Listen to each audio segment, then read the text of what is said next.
Seguimos dialogando con el doctor Tristán Cariñani. Hola Tristán, ¿cómo te va? ¿Cómo anda, Ricardo? Muy bien, hoy vamos a tocar un tema que llama mucho la atención a la gente. Lo he tocado con distintos profesionales y te toca el turno hablarlo contigo. Justamente que es el ronquido. El ronquido en un extremo se asocia con una muerte súbita, pero en otro extremo se asocia como una cuestión normal y natural de una persona, con el paso de los años, los kilitos de más, la vida sedentaria. ¿Cuál es la verdadera milanesa del ronquido?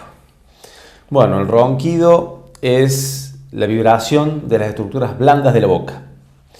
En general se da en personas que tengan algún exceso de peso, un índice de masa corporal mayor a 30.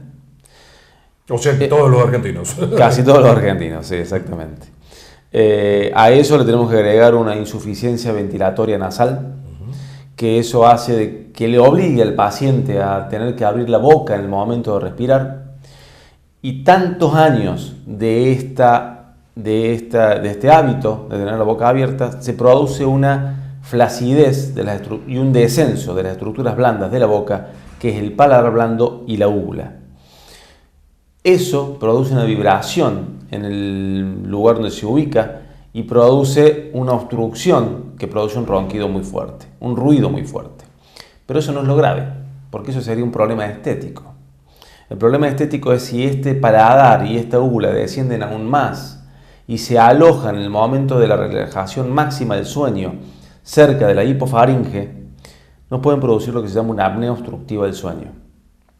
Y la apnea obstructiva del sueño, que es aquellas personas en donde quedan sin respirar durante cierta cantidad de tiempo, aproximadamente 30, 40 segundos, y luego como que se despiertan ahogados, esos pacientes terminan a la larga teniendo algún problema, o a nivel pulmonar o al nivel del corazón, principalmente en la parte derecha del corazón, en la aurícula y el ventrículo derecho, que tienen que hacer demasiada presión de sangre y de aire para poder controlar esta apnea obstructiva, que producen un daño permanente del corazón. O sea, que si tenemos apneas del sueño, tenemos que estudiarlas para saber si nos está produciendo un agrandamiento del corazón, que se llama cor pulmonar.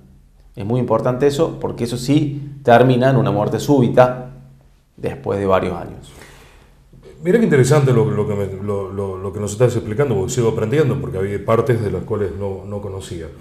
Hablaste de la hipofaringe. ¿Qué es la hipofaringe? La parte por detrás y hacia abajo de la lengua. Te lo pregunto porque uno lo entendería como que baja una persiana, cerró una de las formas que respira una persona.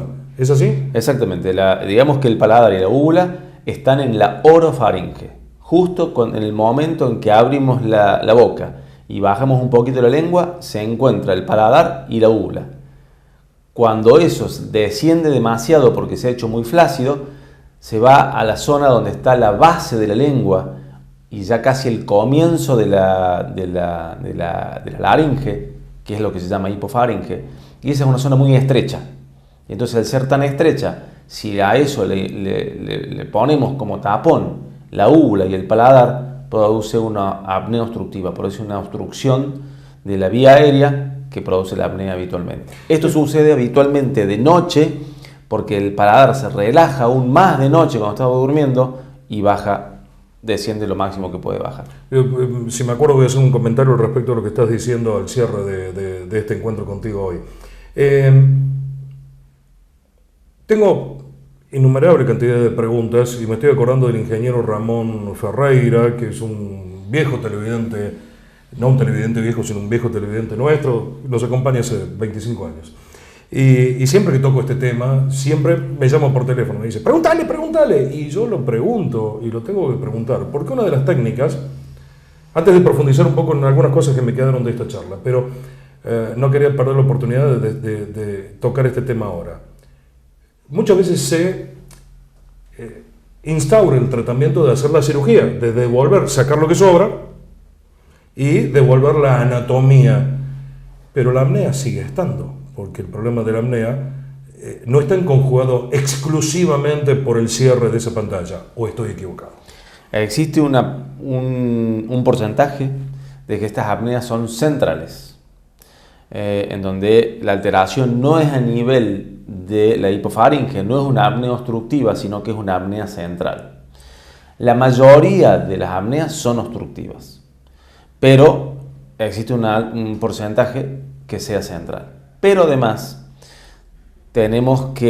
no solamente tenemos que mejorar el paladar, modelar las estructuras blandas de la boca para ascender y que se haga un poquito más duro, más fibrótico, sino que tenemos que ver la estructura de la hipofaringe. Por ejemplo, si tenemos un índice de masa corporal mayor de 30, la pared posterior de la faringe, de la hipofaringe, es una zona que se concentra mucho tejido adiposo. Entonces, al concentrarse el tejido adiposo, disminuye la luz de la hipofaringe y puede producir apneas a pesar de haber eliminado la úvula y el paladar de esa zona, y podemos llegar a tener apneas obstructivas a pesar de la cirugía. Sin embargo, con la cirugía tendríamos que disminuir o hacer desaparecer las apneas, disminuir o hacer desaparecer el ronquido y, por supuesto, mejor ventilación y, lo más importante, un mejor descanso durante la noche del paciente, porque no tiene que despertarse para respirar, sino de que puede tener un sueño continuo durante toda la noche. Tristán, vamos a seguir este tema el programa que viene porque realmente es más que interesante y es muy consultado, muy pedido por los televidentes. Para cerrar, te hago una consulta que me va a dar pie a mí para hacer un comentario que dije que iba a ser un comentario al cierre. Cuando vos intubás un paciente, o sea, lo relajas, se relaja. ¿Cuál es la peor lucha en intubar o la gente, los anestesistas que trabajan contigo? ¿El poder poner el tubo o el sostener la lengua? La lengua, cuando uno se deprime, ¿se cae para atrás y nos tapa la garganta? Cuando la lengua estamos en relajación extrema, como en una intubación para una anestesia, se va hacia atrás. Por eso se usa un laringoscopio especial para retraer la lengua lo más que podamos y poder ver la glotis, poder ver el comienzo de la laringe. Pero entonces, ya en una relajación total. Mientras todavía le queda un segundito de no entrar en la fase de paro general para poder intubar, la lengua sigue estando en su lugar. La lengua sigue estando en su lugar. Más relajada, con disminución posiblemente en la luz de la hipofaringe, pero sigue estando contraída para poder respirar. Querido Tristán, hasta la próxima. Gracias. Hasta la próxima, y mi comentario es el siguiente, Harry, si podés tirar la cámara para alejarlo, porque después capaz que el profesional me reta que yo soy un metido, que digo lo que no tengo que decir. He visto las noticias de este árbitro que salvó la vida de una persona sosteniendo la lengua mientras... He escuchado un policía, dicho desde las noticias, ¿no? Un policía que realmente hizo una reanimación a partir de una persona que convulsionaba, como nos dijo el doctor. La lengua, salvo que esté en un estado donde ya está casi en paro total, nunca se va para atrás. Así que yo no digo de que no sean héroes, que no hayan tratado de ayudar a la persona, porque eso es lo que intentamos. Mientras que no vaya a hacer mal y usted es una persona que necesita ayuda, ayúdelo. Pero también es importante que aquellos noteros o aquellos que titulan no generen una falsa información, porque la lengua, mucho menos en una persona que convulsiona, que es como un desequilibrio eléctrico que dispara para todos lados, les tira el brazo, se lo baja, les tira la lengua y se vuelve a su lugar, nunca se relaja de modo tal que pueda llevar la muerte a una persona. Y ya un poco me lo confirmó, ¿no? La pausa, no, pero 17 días, hasta la semana que viene, gracias.